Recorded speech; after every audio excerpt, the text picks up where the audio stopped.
After 20 complicated years, America's longest war is over. A new chapter of America's engagement with Afghanistan has begun. It's one in which we will lead with our diplomacy. The military mission is over.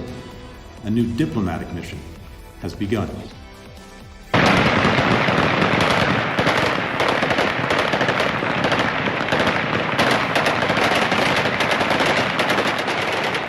Taliban firing off shots of celebration in Kabul as the last U.S. aircraft lifted off from the airport.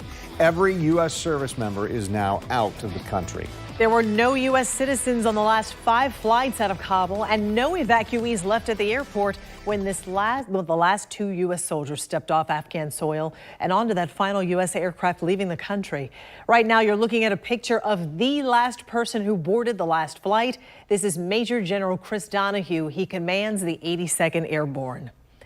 This evacuation met President Biden's withdrawal deadline, but not without bloodshed, violence, and chaos. Tonight, we're hearing from the U.S. Central Command and a local expert with 37 years leading in the Army. Direct and to the point in a news conference from the Pentagon today. I'm here to announce the completion of our withdrawal from Afghanistan and the end of the military mission to evacuate American citizens. The top general in the Middle East also announced not everyone has escaped or evacuated. Marine Corps General Frank McKenzie says it's a tough situation.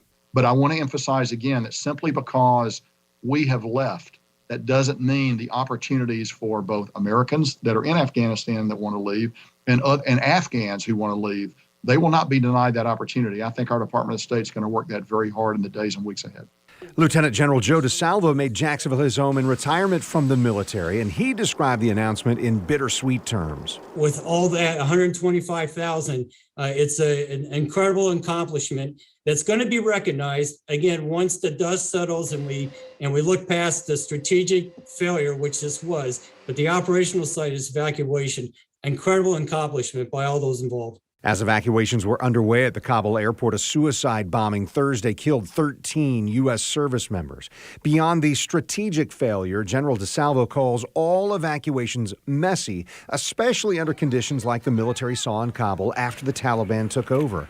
Using drone strikes after the ISIS-K suicide bombing was especially important, DeSalvo says. I think it's also key to show that we do have that very effective over-the-horizon capability, which is very hard to do, but again, we're good at doing it. We've been doing it for a while. So I think this sends a good deterrent signal to those terrorist networks that we will still aggressively hunt down and kill them with all means capable. And now that the military mission is complete, the U.S. and its allies will work to reopen the airport in Kabul as quickly as possible.